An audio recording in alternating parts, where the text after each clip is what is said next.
Now, Tshwane Mayor Msimanga has survived his, of course, 2 motions of no confidence that he faced from the EFF and, of course, the ANC. EFF, their motion of no confidence was rejected earlier by the Speaker, but the ANC seemingly have abandoned there. So let's speak to the ANC chairperson, Kgosi Maepa, to find out why are you not continuing with your motion? Thank you and good afternoon. The ANC has never abandoned the motion. The conclusion at council is that there was no longer quorum. Therefore, the motion will be carried to the next meeting of council. So in the next 30 days, when council sits, the motion will be the ones to be discussed first. So the motion has not been abandoned. The motion is still on the order paper, so it will be discussed.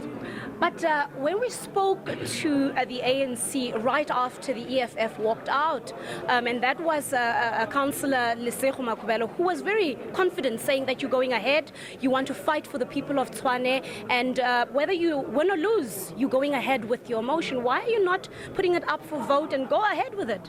We got information immediately thereafter, during lunch, that in fact, the next motion that was going to be shot down based on technicalities and loopholes was going to be the motion of the ANC. Now, we want to explain that the ANC way it governs, it allows motions of no confidence. Former President Jacob Zuma had 7 motions of no confidence in the National Assembly. The Speaker of the African National Congress, Katlego Mathebe, allowed all the motions, and we allowed democracy to thrive. We gave people their democratic right to vote. Premier David Makhura just faced a motion of no confidence in Gauteng legislature.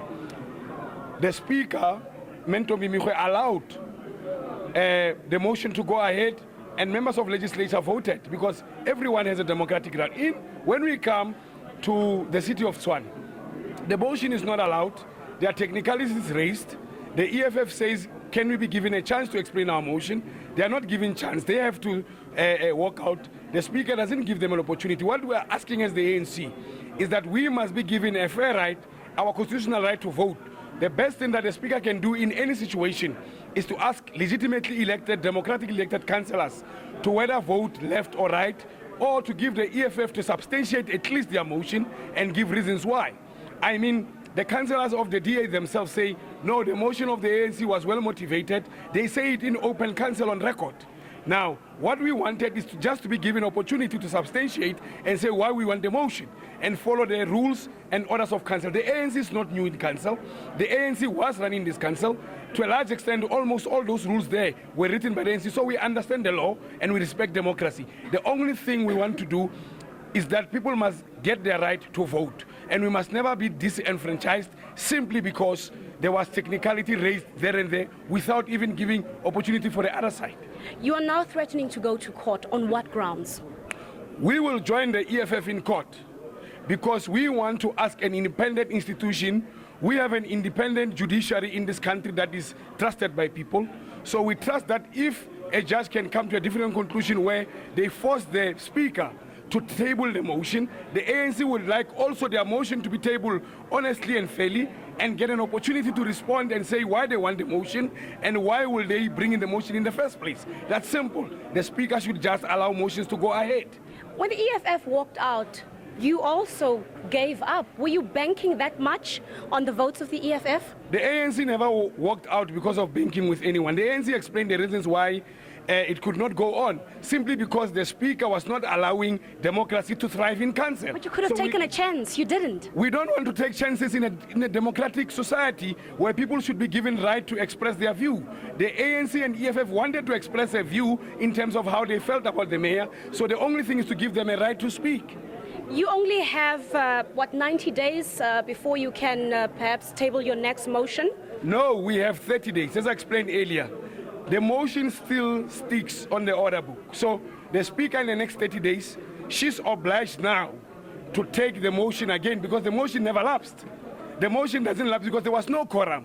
When the EFF and the ANC leaves, there's no quorum. There were only 98 councillors in council. You need quorum for you to process anything in council. So the Speaker even made a mistake and she had to reverse to say that the motion still sticks. On the next council, it will be an item to be discussed. So there's no motion that has lapsed of the ANC. There's no motion that is dismissed. The motion of the ANC sticks there. But the ANC will also want to join because if somebody is done wrong, it doesn't matter whether you agree with them or not, justice must be served. So we are saying, first of all, we need justice, and justice must be given equally to all parties.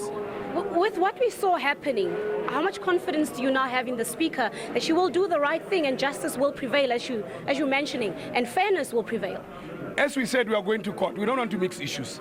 The first thing is that we want to ask an open court where you can also come and we present our case and say why we should have a motion of no confidence. And we feel strongly that that motion that we had put forward was a legitimate, process-followed motion. I can tell you now, rules of council are saying, even if we only 2 hours before council, we submitted a motion, it was supposed to be allowed. Because the rules of council say any urgent motion you just need to have 2 hours in advance to submit it. Do you feel the process was manipulated to save the mayor? We're going to court because we don't know. We don't want to make speculations there that who was saved and so on. We just want to simply follow the law. The ANC in this process has started by following. Remember, we also brought legitimate wrong things that the DA has done. The DA is not delivered, we have proved that. The DA is corrupt, we have proved that. The DA appoints irregularly, we have proved that. So everything that the ANC has said was evidence-based. Now we are going to court to say to court legitimately the ANC deserves and the EFF to place their motions, and the motions must be listened according to the rules of council. Just lastly, how angry, how disappointed are the ANC members? The ANC is not disappointed. Remember, the ANC said that we are bringing the motion on behalf of our people. Our people have brought a lot of grievances against the DA corrupt government. The DA has, in actual fact, we have documented evidence of their wrongdoing. Now, the motion was brought on behalf of our people. Our people are now outside chanting because they had come here to raise their grievance and to express it in public so that ANC also is absolved. That the ANC was not bringing this because we wanted to use the back door to come into power. All right, thank you so much. There you have it, of course, the ANC Tshwane chairperson, and that is Dr. Kgosi Maepa here, just giving clarity as to why the ANC did not go ahead with their motion of no confidence that was expected to be put to vote here at, of course, the Tshwane chambers.